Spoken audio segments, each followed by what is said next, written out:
Goizeko laurak izateko 9 minutu falta diren honetan, esan behar dudan lehen gauza da, uste dudala oraindik ere Iñaki Artolak ohean izango da, ziur aski, baina oraindik ere dardarka dituela hankak. Gaurko norgehiagokaren arira, Artolak eta Agirrek jokatu dute Agoitzen lauterdiko txapelketa nagusiko final 8renetako lehen partida, Ialabiziko partida izan da, gogoratuko dugu Agirrek lehengo ostiralean Itziarren irabazi egin ziola Zubizarreta 3. eta horren ondorioz gaurko final 8renetarako txartela eskuratu zuela, eta gaurkoan ataka estuan ipini du Iñaki Artola, eta esango nuke Iñaki Artola une batean baino gehiagotan bere profesional ibilbideko, eta bai esango du profesional ibilbideko unerik zailenetako batean egon dela. Gaurko norgehiagoka oso garrantzitsua zen Iñakirentzat eta bete du, 22 eta 21 irabazi dio Agirreri, bera zen favorito, baina hasieran gertatu dena eta amaieran gertatu dena oso ezberdinak izan dira. Horregatik esaten dut une honetan ziur aski Iñaki Artolak oraindik ere dardarka izango dituela hankak, eta baita bertan zeuden bere ingurukoek ere ziur aski. Norgehiagoka oso ongi hasi da Iñaki Artolarentzat, azkenean materiala garrantzitsua zen gaurko egun honetan, eta halaxe izan da.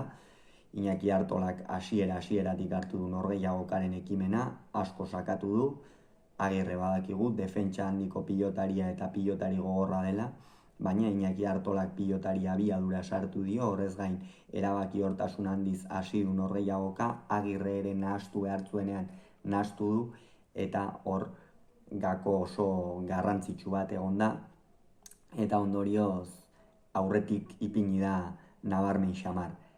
Gero ordea, Agirrek erabat 360 ez, baina 180 graduko bira bat eman du Iruin semeak. Azkenean, hor une batean ja ikusi du, arriskatu beharra zeukala eta halaxe egin du. Arriskatu egin du eta bere artista sen hori atera du. Asier Agirre artista da pilotan jokatzen, eta gaurkoan beste behin ere hori erakutsi egin du. Hor batez ere erremateak eta oso ongi egin ditu txokoan, eta Iñaki Artola erabat lekuzkanpo utzi eta erabat blokeatuta geratu da hor alegia, hau da jada tantoaren ekimena hartu zezakenean ere ez zion behar bezain ongi kentzen pilota Asier Agirreri. Asier Agirrek asmatu egiten zuen, asko behartzen zuen, eta hor egon da norgehiagokaren gakoetako bat, eta hor 15 eta 13 etorri da. Zer gertatu da gero? Pilotan eta kirolean eta bizian orokorrean oso garrantzitsua da burua.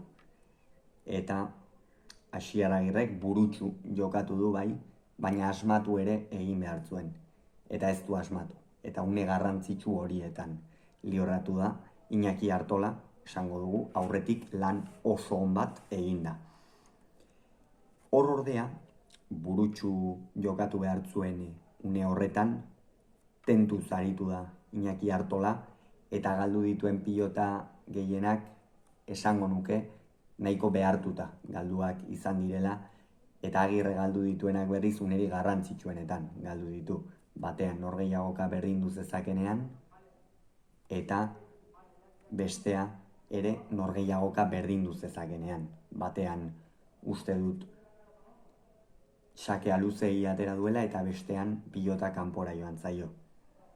Eta norgehiagokako lehen berdinketa noiz izan da, eta 20 banakoan. Une horretan, esango nuke, Iñaki Artola bere profesionale karrerako edo ibilbideko unerik kritikoenean egon dela.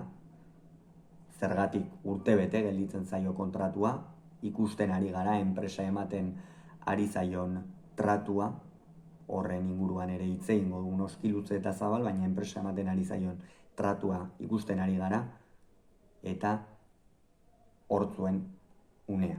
Edo hor amaitu bere lauterdiko ibilbidea eta zalantzekin segi, ze oraindik ere ikusteke dago ea binakako txapelketan sartuko ote duten, edo beste 3 norgehiagoka gehiago jokatu eta udan eraman duen bolada onari jarraipena ematea. Bueno, zorionez, eta normalean objektiboa izaten saiatzen naiz, baina gaurko honetan onartu beharra daukat asko poztu naizela Iñaki Artolaren garaipenarekin. Ikeragarri poztu naiz, Iñaki Artolaren garaipenarekin, nik uste beretzako ez ezik pilotarentzat ere albiste oso ona dela, gaur Iñaki Artolak garaipena eskuratu eta ondorioz punta-puntako beste 3 pilotariren aurka beste 3 partida jokatzeko aukera edukitzea, eta hori oso garrantzitsua izan da beretzat.